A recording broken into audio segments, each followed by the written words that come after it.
Nah, jadi kalau harga iPhone-nya semakin mahal, salahkan sektor migas kita. Itu ternyata ada korelasi nih. Sulit kalau misalnya gas digas gitu. Kan kurang lebih oke gas kali ya. Susah kalau gas digas. Kenapa? Kan Indonesia itu salah satu yang pledge itu bersumpah loh. Jadi bukannya menciptakan lapangan kerja, justru beresiko ya, atau berpotensi menambah tingkat pengangguran. Selalu jadi lahan menarik untuk rent seeking. Dan yang punya kesempatan untuk rent seeking itu siapa? Ya mereka pejabat.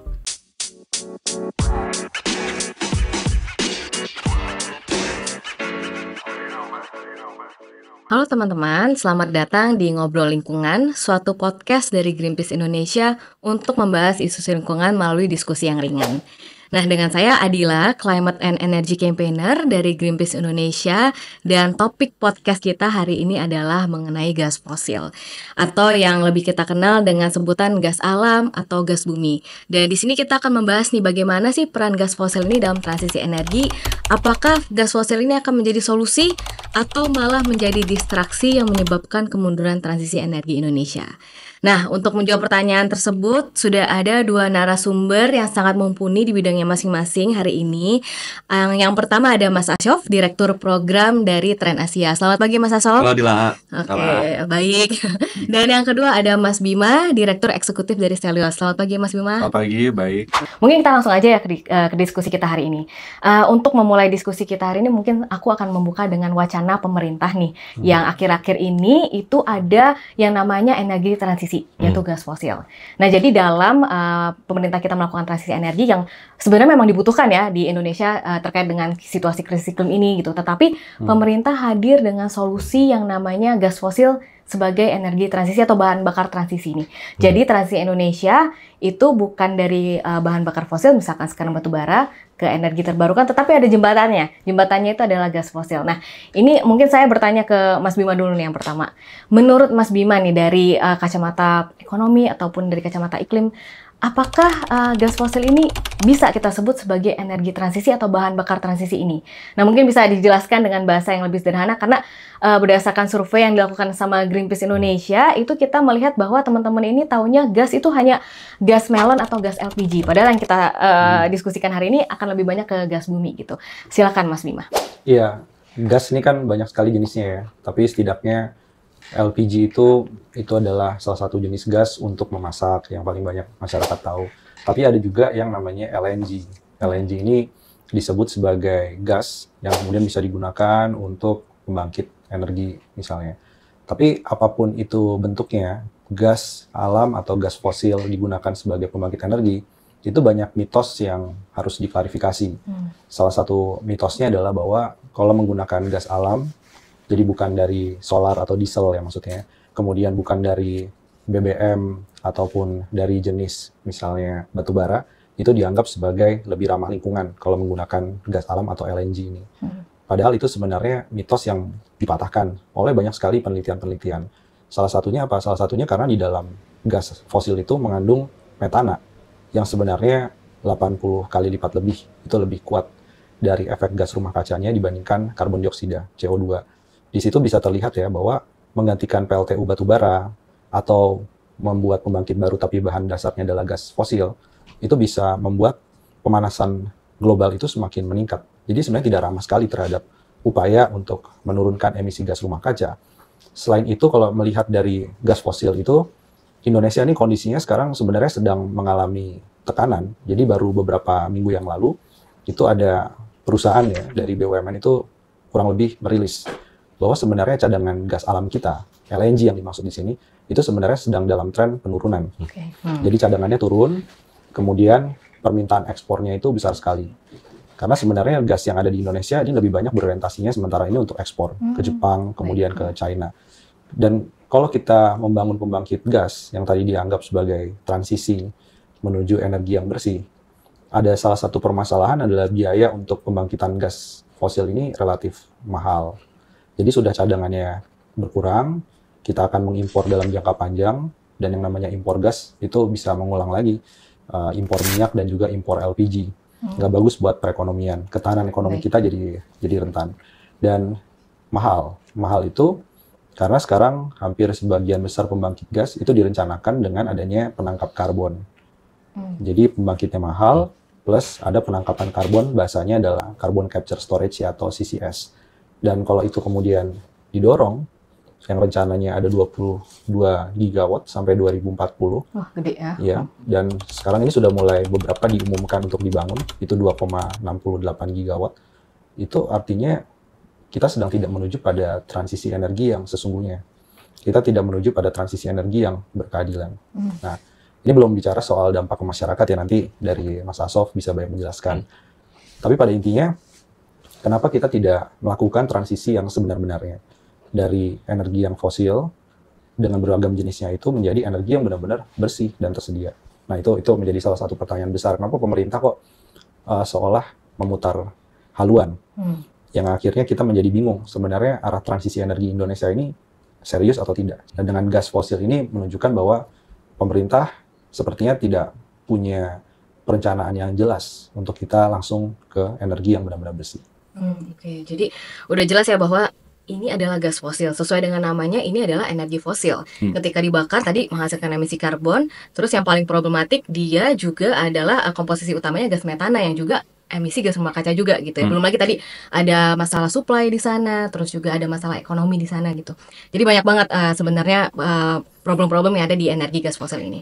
Nah, kemarin Trend Asia juga baru meluncurkan sebuah riset ya. Jadi lebih ke arah bagaimana proyek-proyek LNG di Indonesia ini merupakan langkah mundur nih untuk komitmen iklim Indonesia. Nah, mungkin bisa diceritakan Mas Asof, ini sebenarnya perkembangan energi gas di Indonesia tuh gimana sih sampai jadi seperti ini, sampai dinobatkan menjadi energi transisi gitu ya. Dan juga sebenarnya bagaimana sih dampak dari proyek-proyek gas yang ada di Indonesia dan yang akan ada di Indonesia ini akan berdampak pada iklim gitu. Ya, kita mulai 1960-an, 1970-an lah ya, untuk penggunaan terbatas, masih lokal. Tapi kemudian ada dua ladang gede waktu itu, maksudnya Arun, Bontang. Terus makin intensif eksplorasinya, mulai ekspor, tadi Mas Bima bilang, China, Jepang, Korea Selatan juga.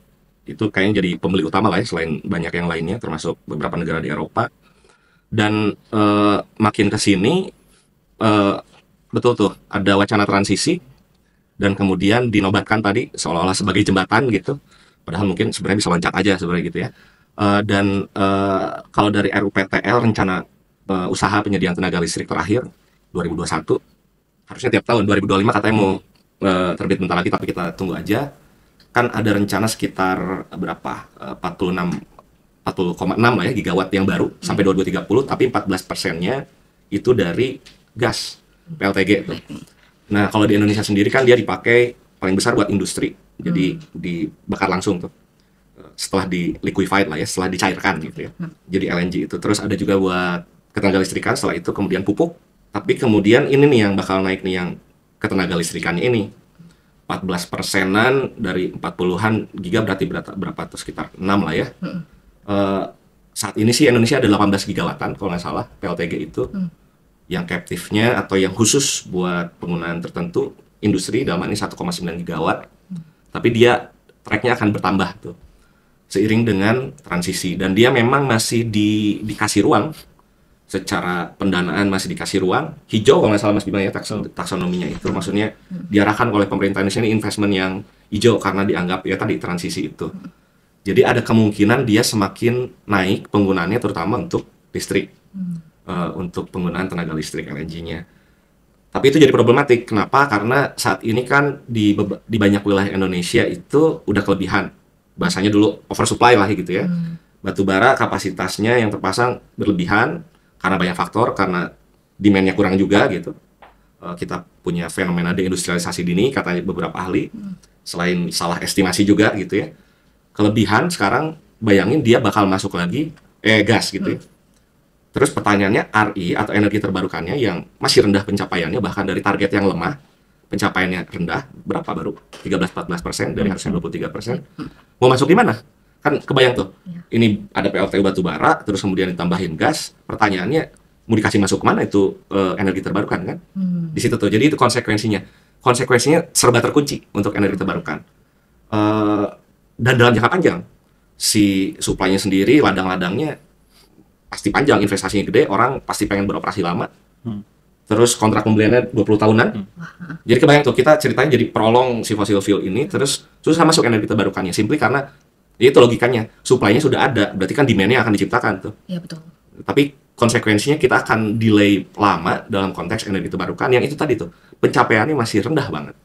Terus mau nggak dikasih jalan, ya kita makin lama tuh. Tadi Mas Bima cerita bagus banget. Proyeksinya bisa menurun si pasokan atau produksi kita tuh dalam jangka panjang. Bayangin kita udah bikin mesin-mesinnya tuh, atau infrastrukturnya buat menjadikan dia cair, buat meregasifikasi gitu kan, terus bikin pembangkitannya udah terpasang tuh.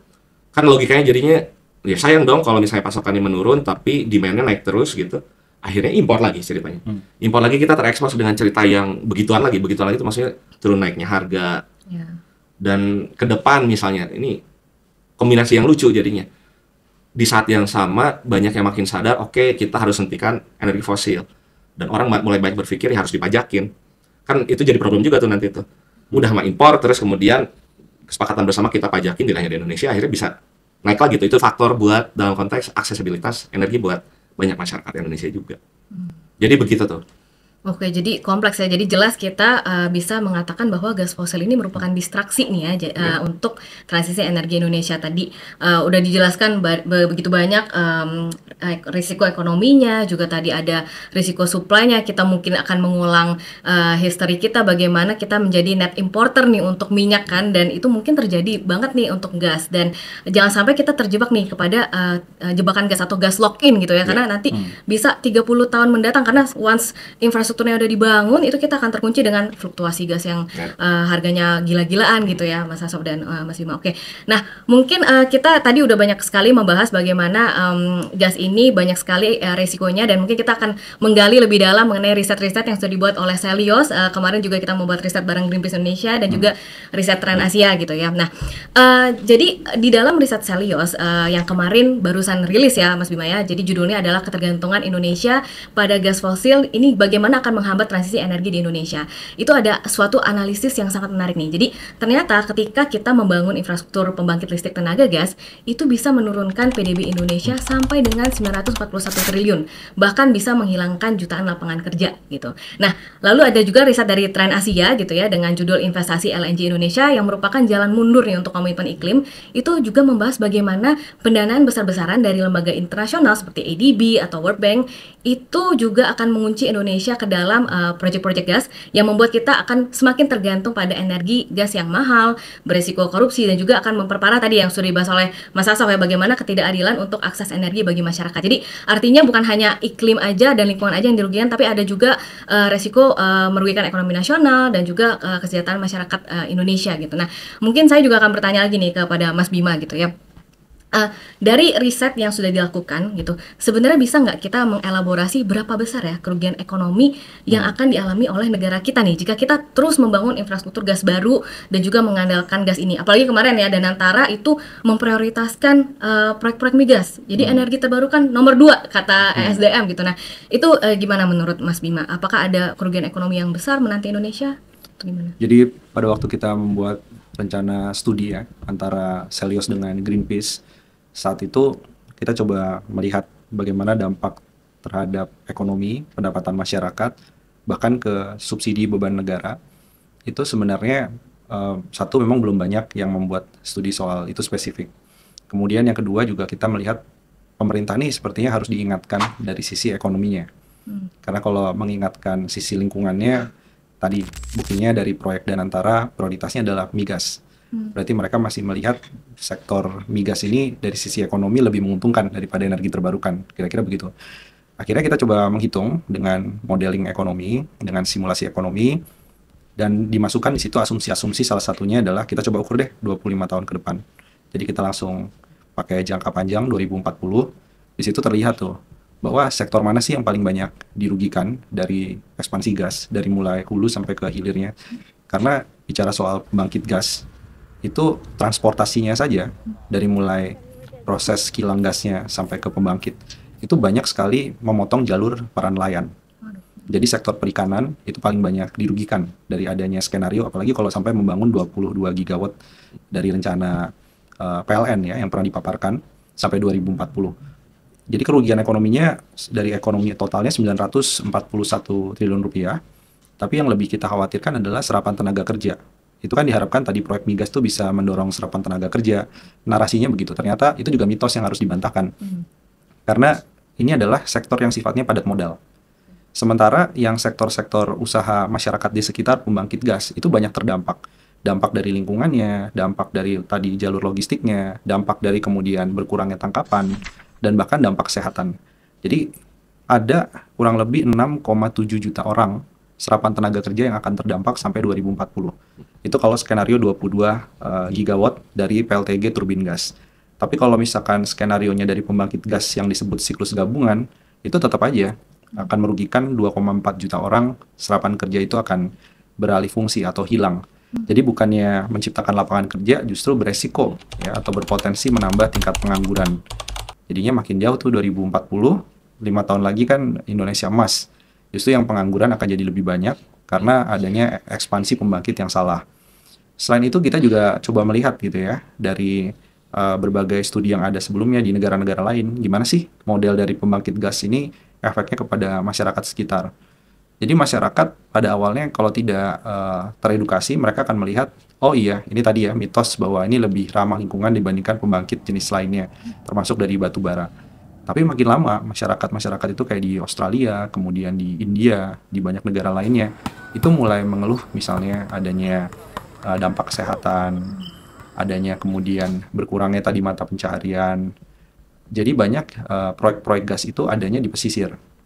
Jadi kalau kita lihat list yang sudah diumumkan aja deh, 2,6 gigawatt yang sudah diumumkan, itu sebagian besar itu ada di pesisir, mulai dari di Madura, kemudian ada di Sumatera bagian utara, ada juga di Riau, ya, di Jawa sebagian. Itu pasti akan mengganggu masyarakat yang rumah-rumahnya atau pemukimannya itu di pinggir pantai.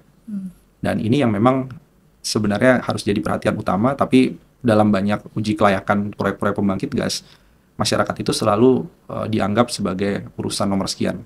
Atau dianggap bahwa ya yang penting adalah ada kompensasi berupa penggantian lahan, ada kompensasi kemudian dari segi bantuan sosial bagi masyarakat atau CSR ya, itu dianggap selesai.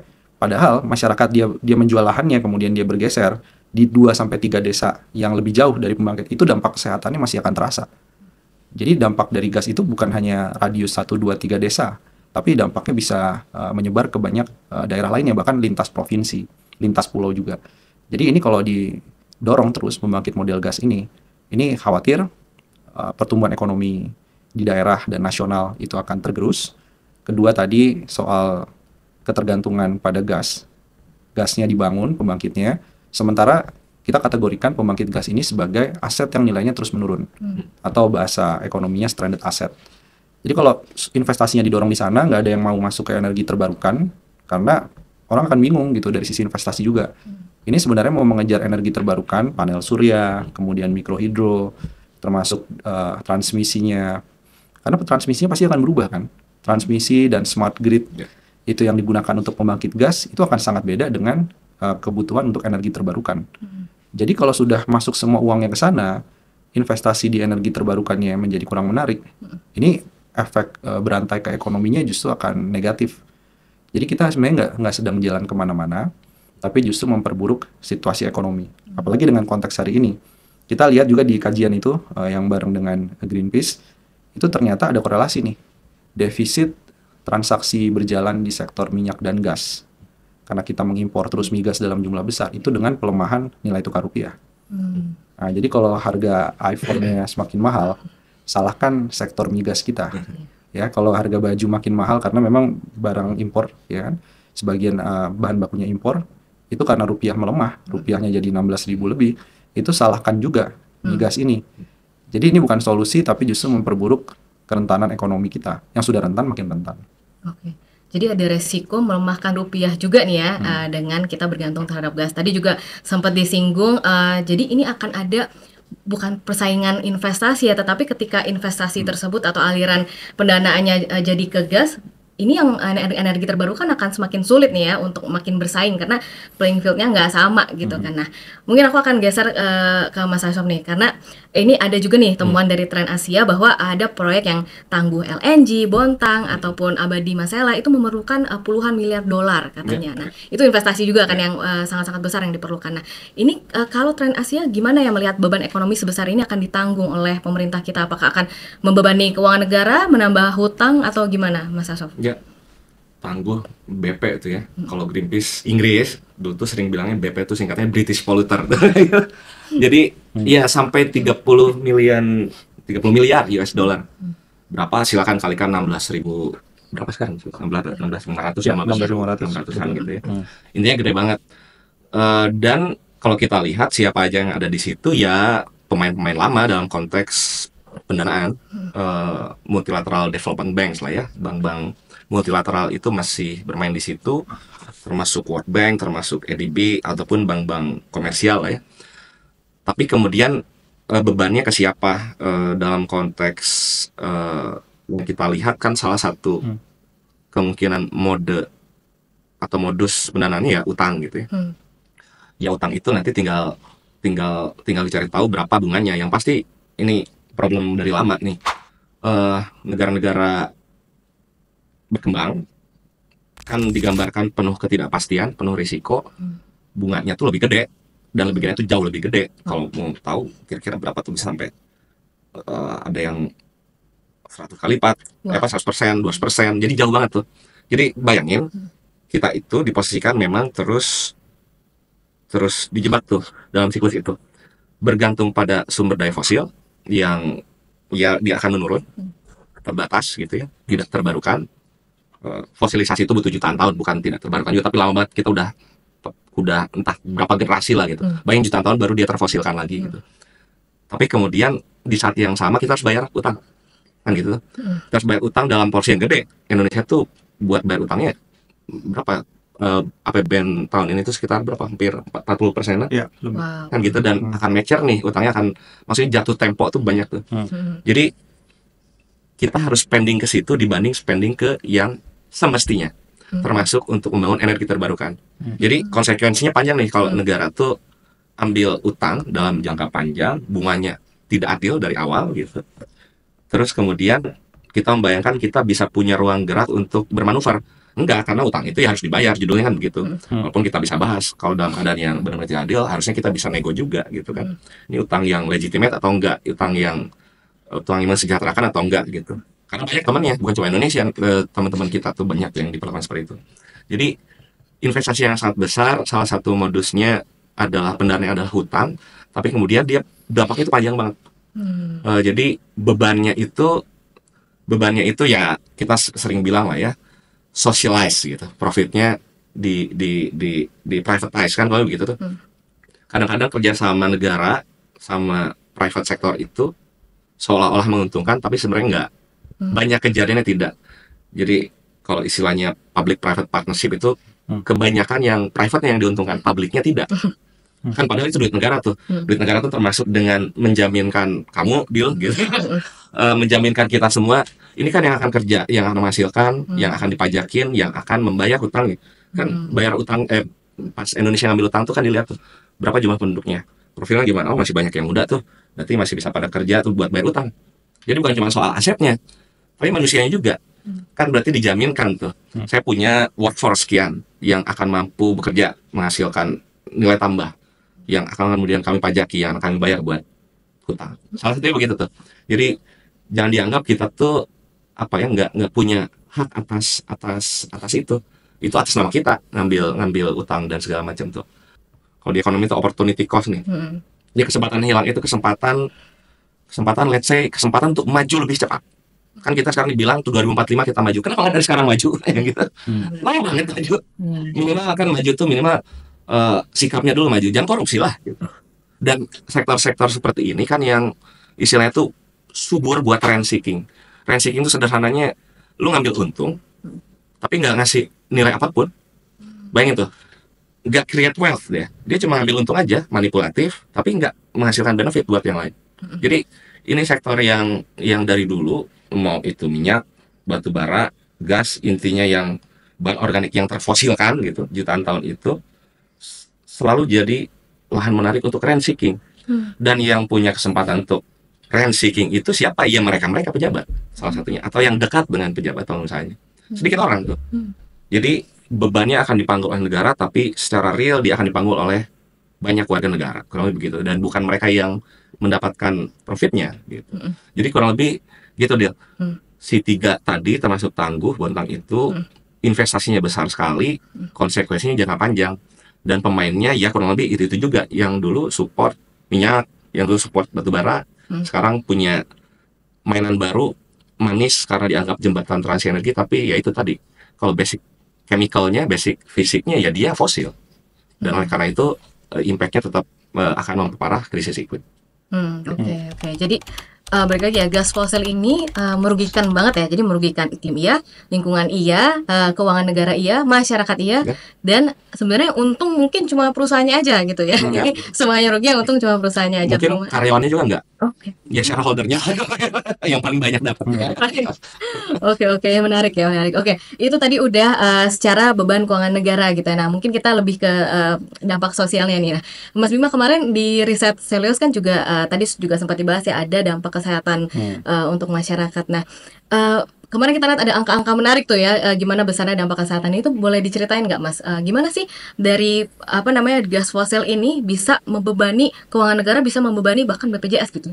Ya, ini coba kemudian kita hitung kemarin apa aja sih sebenarnya polutan-polutan yang berbahaya bagi kesehatan dari pembangkit tenaga gas gitu ya, gas fosil.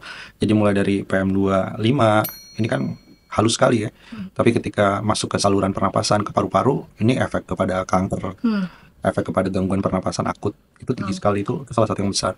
Kemudian ada NOx, kemudian SO2, NMVOC, NH3, dan kita hitung efeknya itu bisa mencapai 249,8 triliun rupiah beban kesehatan ini. Pertanyaannya, 249 triliun ini sampai 2040 secara akumulasi, ini mau ditanggung siapa? Kalau ditanggung masyarakat, berarti kan uang yang harusnya masyarakat belikan untuk beras, beli baju sekolah anak atau seragam anak, kemudian biaya-biaya lainnya yang lebih pokok, itu tersedot juga untuk biaya kesehatan, terutama di masyarakat yang ada di sekitar pembangkit tenaga gas tadi. Selain itu juga, kalau itu di-sharing bebannya atau dibagi bebannya kepada BPJS Kesehatan, katakanlah sebagian masyarakatnya itu adalah penerima bantuan iuran BPJS Kesehatan. Sekarang aja tahun 2024 itu ya, itu data terakhir ada 175,1 triliun rupiah. Itu total klaim BPJS Kesehatan. Jadi dengan inflasi kesehatan yang terus naik, itu pada 2040, jadi tahun 2040-nya aja, itu ada 1.456,1 triliun. Itu total klaim BPJS Kesehatan. Nah, coba kita lihat, ini kan klaim BPJS Kesehatan dengan kondisi existing, dengan kondisi yang ada sekarang. Kalau ditambah 22 gigawatt pembangkit gas, itu beban kepada biaya kesehatan, tadi ada di polutan-polutan yang berbahaya, itu jadi berapa? Itu bisa dikalkulasikan. Sehingga dari 1.400 triliun, itu menjadi 1.700 triliun. Jadi kurang lebih ada 300-an triliun rupiah. Pada 2040, BPJS Kesehatan harus mengeluarkan klaim lebih banyak lagi. Salah satunya karena ada dampak kesehatan yang ditimbulkan. Nah, ini semua harus jadi perhitungan. Kita pengen sebenarnya yang bicara ini juga dari komunitas kesehatan, dari dokter gitu ya, kemudian dari BPJS Kesehatan, dan juga dari Kementerian Keuangan. Karena yang membayar ini pertanyaannya, masa iuran kita yang naik nih? Toh ini kan kebijakan pemerintah nih untuk mendorong investasi di sektor gas. Subsidi kompensasi dari APBN juga mensupport pembangkit gas ke depannya, subsidi listrik misalnya. Itu kenapa yang jadi beban iuran BPJS Kesehatan kita naik gitu? Kenapa nggak kemudian ini harus dipikirkan juga efeknya kepada APBN yang harus men-top up atau menambah terus dari sisi BPJS Kesehatan biar dia tetap bisa membayar klaim-klaimnya. Jadi ini ya kita khawatirkan defisit dari BPJS Kesehatan itu kalau dibebankan ke masyarakat mengganggu konsumsi rumah tangga, mengganggu belanja. BPJS Kesehatannya justru akan jadi beban ekonomi, tapi kalau negara yang menanggung itu berarti ada konsekuensi terhadap tadi utang yang akan semakin meningkat. Utangnya akhirnya untuk hal yang nggak produktif. Kenapa? Utang untuk hal yang tidak produktif bisa dicegah sekarang. Untuk ekspansi pembangkit gas dengan konsekuensi dampak-dampak ekonomi dan dampak kesehatannya. Kenapa belum dilakukan? Nah, memang kita berharap ya bahwa dengan banyak data-data yang disampaikan, baik dari kajiannya Greenpeace dengan Celios, dengan Tren Asia misalnya juga, dan kajian dari teman-teman yang lainnya, termasuk di kampus-kampus yang banyak memberikan kajian, ini harusnya menjadi salah satu pengingat bahwa salah mengambil jalan sekarang itu konsekuensinya panjang sekali. Jadi kita sekarang ini kan harus menemukan motor pertumbuhan ekonomi, bukan beban pertumbuhan ekonomi. Nah, kalau pembangkit gas ini kita rasa justru menjadi beban pertumbuhan, dan efeknya bagi masyarakat itu justru akan lebih negatif, dan kita pasti akan menyalahkan di 2040 ke depan, mulai dari sekarang sampai 2040 ke depan, sekali lagi bahwa biaya hidup yang menjadi mahal, beban untuk impor apapun itu, termasuk impor pangan jadi lebih mahal, itu karena salah satunya ketergantungan dari gas tadi membuat defisit transaksi berjalan, membuat rupiah kita semakin tertekan, dan membuat APBN konsekuensinya cuma dua: membebankan kepada masyarakat lewat pajak dan iuran lebih banyak, atau menambah utang baru yang sama-sama sebenarnya bukan opsi ya, yang harusnya kemudian dihindari dari sekarang. Kalau dari Mas Asyok nih, di riset Tren Asia juga ada penemuan nih bahwa di beberapa proyek-proyek gas yang sudah ada sekarang itu ada konflik sosial yang disebabkan oleh proyek gas itu sendiri. Bahkan ada pelanggaran HAM di sana. Nah, itu gimana ya Mas, pelanggaran HAM yang dirasakan masyarakat sekitar? Ya, kita melihat berbagai kejadian, kita coba dituliskan lagi lah ya di situ. Banyak banget tuh, misalnya mulai dari di Aceh gitu ya, Exxon, banyak yang terbunuh, bahkan terbunuh. Ya, tapi memang itu cerita fosil. Dia memicu konflik, dia memicu perang bahkan kan, over oil gitu, sekarang over gas gitu. Dan dia akhirnya 11 warga Aceh sama satu pengacara kan file lawsuit lah ya, maksudnya menggugat si Exxon tuh. Itu satu. Tapi di saat yang sama kan terungkap bahwa ternyata si Exxonnya menyewa tentara. Nah kayak gitu tuh, jadi betapa mudahnya untuk bahan bakar fosil gitu, untuk keuntungan yang besar darinya, kemudian aparat digunakan. Itu satu tuh, jadi berkonflik sama masyarakat. Terus bawah lagi masih di Sumatera, di Rokan, Chevron. Kita ingat pernah terjadi tumpahan limbah B3, karena ada limbah B3 juga kalau dari gas kan. Kan si well-nya itu atau sumurnya itu kan sama minyak gitu. Bisa minyak, bisa gas. Dari minyak bisa jadi gas juga kan, begitu tuh. Dia tumpah tuh sampai jutaan hektar. Dan kemudian seperti biasa kita bisa bayangkan pertanggungjawabannya nggak jelas. Akhirnya ke siapa? Kan kurang lebih begitu. Dan ini kasus yang klasik terkait pencemaran limbah B3.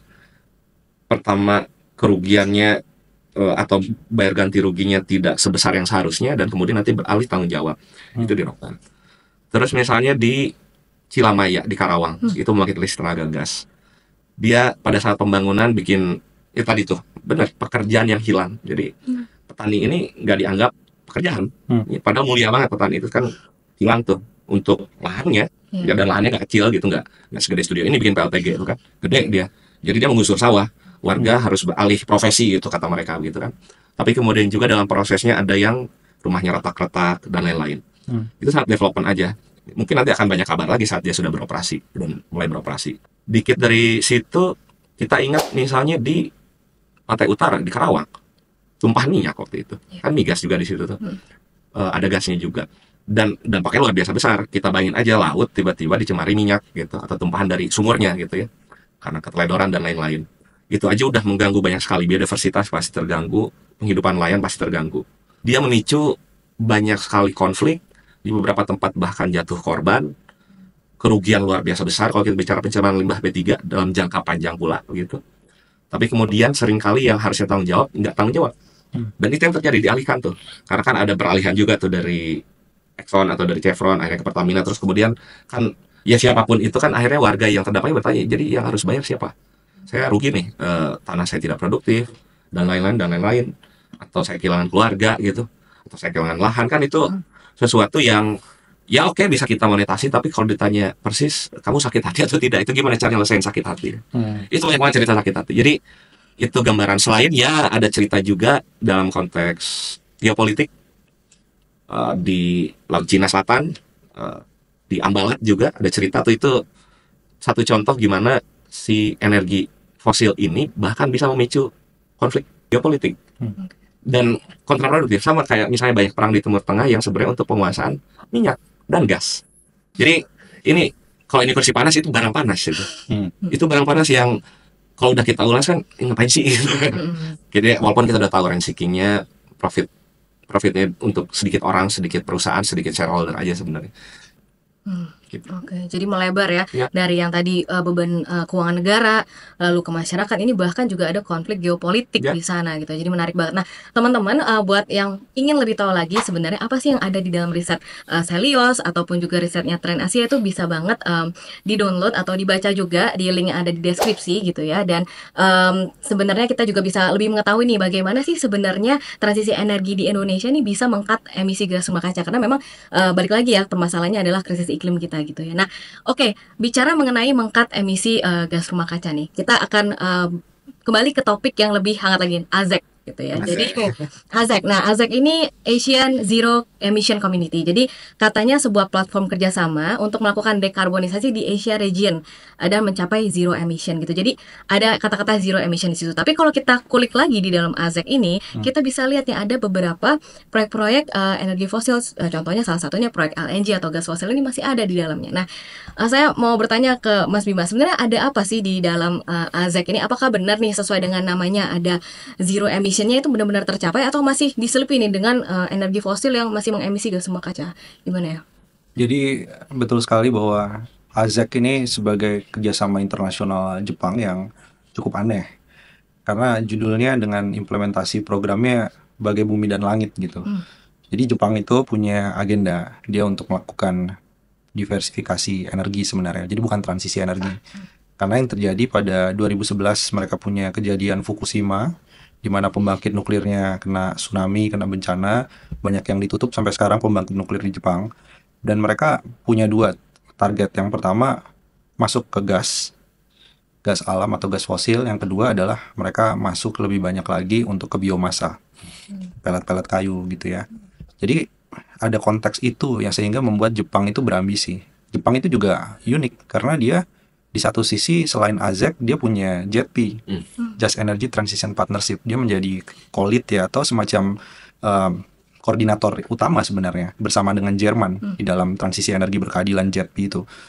Tapi Jepang main dua kaki nih sepertinya. Jadi di JETP kelihatannya nggak terlalu serius. Sementara yang sangat serius dan proyeknya bahkan sangat rinci, sebagian sudah mulai berjalan, itu adalah proyek-proyek gas fosil yang ada di Indonesia. Jadi kalau kita lihat apa sih sebenarnya ambisi dari Jepang ini? Ini kan sebenarnya mirip seperti neokolonialisme aja. Bahwa Indonesia dipaksa untuk mendorong pembangkitan gas fosil. Itu pun juga produk-produk untuk membuat mesinnya, pembangkit itu banyak dilakukan dari impor. Siapa yang punya teknologinya? Jepang.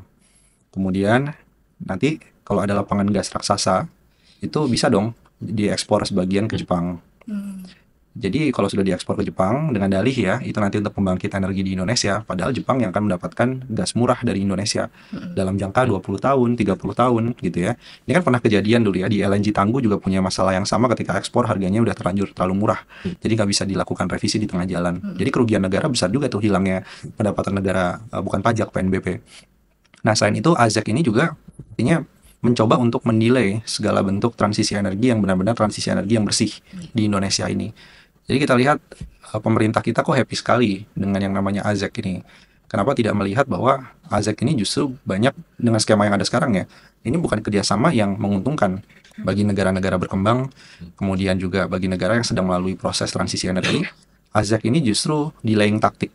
Dia menghambat, kemudian dia membuat fokus itu pecah, ya, sehingga udahlah jangan langsung loncat ke panel surya, jangan langsung loncat kepada hidro atau pembangkit bayu. Karena pembangkit gas itu dipersepsikan murah. Nah ini yang harus dibantah nih.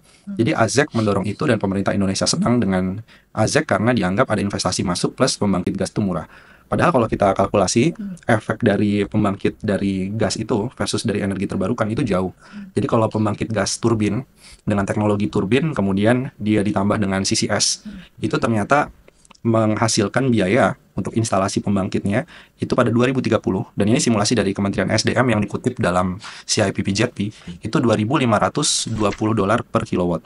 Sementara kalau energi dari surya itu skala industrinya $840 per kilowatt, dan dari tenaga bayu misalnya bayu darat maupun bayu laut lebih mahal tapi masih $2.980 per kilowatt. Artinya gas ini mahal gitu. Buat apa kita mengambil kerjasama yang mahal begitu? Dan ini juga banyak sekali permasalahan seperti kita lihat di Blok Masela. Ini juga investasi Jepang ya, yang cukup besar di sana. Itu juga terkendala banyak masalah gitu ya, sampai akhirnya tertunda operasinya dan lain-lain. Jadi kenapa ada yang mudah, kenapa ada yang lebih murah, itu dicarinya kerjasama yang mahal-mahal dan hanya menguntungkan negara yang seolah mendorong kerjasama transisi energi, seperti Jepang contohnya. Oke, jadi bisa dibilang ASEC ini merupakan ya upaya Jepang juga untuk menyetir kebijakan energi di Indonesia gitu ya. Dan nyetirnya ke arah yang salah lagi ya, ke arah yang gas yang tadi mahal, bahkan kalau dibandingkan dengan energi surya jauh ya harganya pun gitu. Nah, oke. Tadi kita udah bicara ASEC. Nah, selain ASEC nih ya, jadi di riset Trend Asia juga menyoroti peran ADB dan juga World Bank yang katanya mendukung Paris Agreement, tapi juga malah mendanai proyek-proyek gas nih, sama nih ya. Nah, gimana nih Mas Asyaf melihat kontradiksi antara komitmen ADB dan World Bank yang sebenarnya udah mendukung Paris Agreement, tapi kok malah mendanai gas fosil juga? Itu gimana? Ya karena mereka bank yang udah kebayang model bisnisnya, mereka pasti cari margin gitu, itu pertamanya secara ekonomi sederhananya. Tapi bahwa betul mereka udah komit, World Bank itu kan komit align sama Paris Agreement itu 100% itu di 2023, walaupun private arm-nya yang kurang lebih men-service gitulah ya untuk private interest, International Financial Corporation Omega di 2025. ADB pun begitu, Juli 2023 dia janji fully align, terus di 2025 buat yang private-nya lah ya, kurang lebih gitu, private operation-nya. Dan World Bank itu sebenarnya kalau nggak salah 2019-an tuh dia janji nggak akan mendanai lagi. ADB masih bersyarat tapi nggak mau yang baru, termasuk gas. Berarti kan harusnya ada exclusion list, ada list yang dikecualikan. Gas itu harusnya dikecualikan, tapi kita menemukan sebenarnya mereka masih main. Jadi ya ingkar janji lah, kurang lebih kita bilang aja ingkar janji begitu. Dan ingkar janjinya itu pakai banyak modusnya nggak langsung masih pendanaannya. Jadi ada malunya sedikit, tapi mereka punya banyak jalan lain, lewat perantara atau misalnya lewat kurang lebih mereka punya semacam power karena punya duit gitu lah ya untuk kontrol kebijakan. Karena begitu ada semacam prasyarat, mau pinjam duit kamu bikin kebijakan begini ya, kurang lebih kebijakannya mendukung fosil. Terus misalnya mereka backup atau danai misalnya infrastrukturnya yang mendukung fosil, atau misalnya mereka supportnya juga dari bantuan teknis, bikin penelitiannya, bikin kerangka kebijakan segala macam, itu kan kurang lebih bantuan teknis tapi duitnya gede. Ya nanti kita tanyain apaan sih duitnya, buat apaan gitu kan. Tapi ada banyak modus tuh, mereka udah pasang komitmen seolah-olah oke gitu bahwa mereka nggak akan lagi mendanai fosil, tapi mereka punya banyak backdoor. Dan ini terus kita liatin tuh, yang kita mau itu kan kalau excluding fosil berarti minyak, batu bara dan gas yang total, dan di semua grupnya. Jadi bukan cuma yang kurang lebih publiknya, tapi juga private arm-nya nggak boleh juga. Jadi itu yang terus kita tagihkan. Kita punya hak atau tidak, iyalah kan kurang lebih shareholder-nya negara itu. Cuma masalah siapa yang dominan, kurang lebih nanti begitu tuh.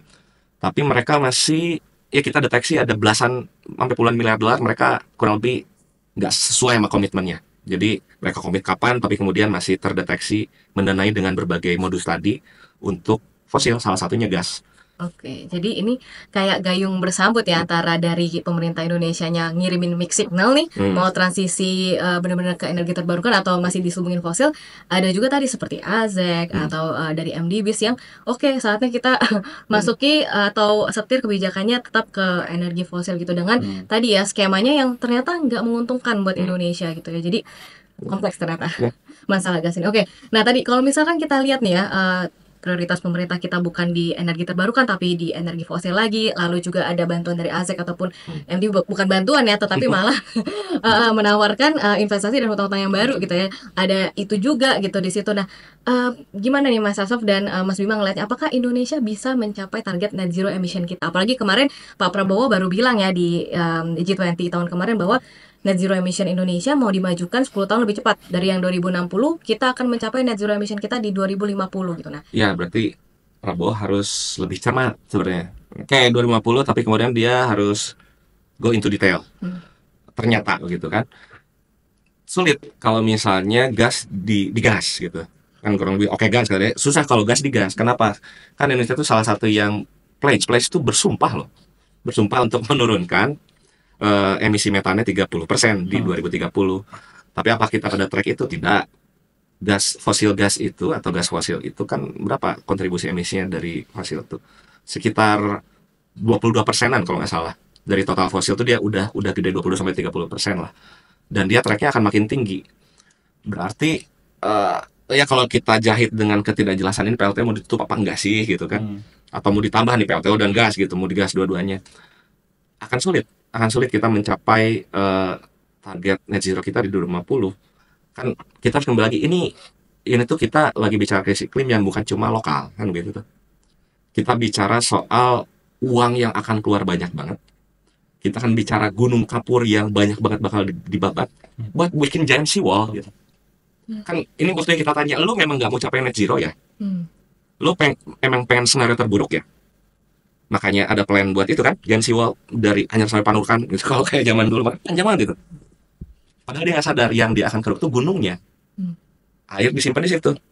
Jadi lucu banget tuh, kita tahu cuaca akan makin ekstrim. Bahkan kepala BMKG bilang kemarin itu tahun terpanas. Udah mulai agak dramatis dia ngomongnya, titik krisis iklim. Dia udah ngomong gitu. Maksudnya itu badan pemerintah yang ditugasi untuk memonitor, mengawasi. Coba didengerin tuh. Bahkan dari situ aja udah bilang ini krisisnya udah sampai titik yang eksistensial, bahkan dia bilang tuh si ibu itu tuh. Sementara kita mau hajar gunungnya, mau bikin giant seawall karena kita masih mau gas fosil gitu kan, kurang lebih kita simbolkan aja begitu. Kurang lebih kan apa kalau kita eksplisitkan, kayaknya kita mau give up mitigasi deh. Kita mau adaptasi aja deh. Tapi dia nggak sadar konsekuensinya luar biasa banyak. Ini puluhan juta orang, ratusan juta orang kita bicara tuh. Jadi mari kita berhenti berhalusinasi bahwa ini dampaknya lokal. Mau dibakar dimanapun itu bahan bakar fosil, mau gas, mau batu bara, mau minyak, dampaknya ke kita juga. Dan kita harus sadar tuh, kita siap atau tidak tuh. Secara relatif aja misalnya. Kan seolah-olah jadi survival of the fittest nih antar negara nih. Maka menurut saya tuh kita jangan ikut gila dan mari kita sadarkan negara yang lain. Itu lebih baik tuh daripada ikut gila gitu. Oh lu ngegas, gua ngegas juga gitu. Padahal yuk tenggelam semua. Justru di situ tuh Prabowo kalau udah berkomitmen 2050, bahkan dia bilang mau menutup PLTU semua, mari kita dorong, coba bekerjalah dalam detail gitu. Coba berhenti retorikanya, tapi kemudian yang benar gitu, planning yang benar, dan kemudian benar-benar hargai jiwa per jiwa itu sebagai bermakna, bukan statistik gitu. Jangan kita berserah diri gitu ya. Oke, kita menyerah nih, nggak mau mitigasi, mau terus dengan energi fosil, tapi kita mempersiapkan diri untuk paling buruk gitu ya, skenario krisis iklim. Itu jangan sampai seperti itu, jangan ikutan gila kalau kata Mas Asof ya. Oke, jadi tadi ya ketika kita bergantung pada energi fosil, bahkan kita harus mengukur lagi nih, apakah misalkan cita-cita Pak Prabowo mau pertumbuhan ekonomi 8% bisa tercapai dengan tadi ya, dengan masalah kesehatan kita, atau bahkan masyarakat Indonesia yang sebenarnya juga jadi nggak produktif dan lain-lain sebagainya gitu ya. Jadi besar sekali tuh resiko yang harus kita tanggung. Nah, mungkin ini pertanyaan terakhir nih, dari tadi kita udah membahas yang suram-suram nih ya mengenai transisi energi Indonesia. Nah, mungkin kita bisa melihat sebenarnya apakah ada harapan ya dengan sebenarnya kalau kita lihat Indonesia ini sebenarnya punya banyak potensi energi terbarukan. Kalau menurut data dari ESDM ada 3.686 gigawatt. Tapi yang baru kita manfaatkan energi terbarukannya itu hanya 0,4% aja gitu ya. Padahal sebenarnya kalau kita lihat riset, banyak sekali ya riset-riset dari manapun itu sudah bilang bahwa energi terbarukan ini semakin bersaing nih, bahkan lebih murah. Tadi bahkan dari CIPP-JP aja udah terbukti ya, energi surya itu lebih murah gitu ya. Dan kalau kita misalkan melihat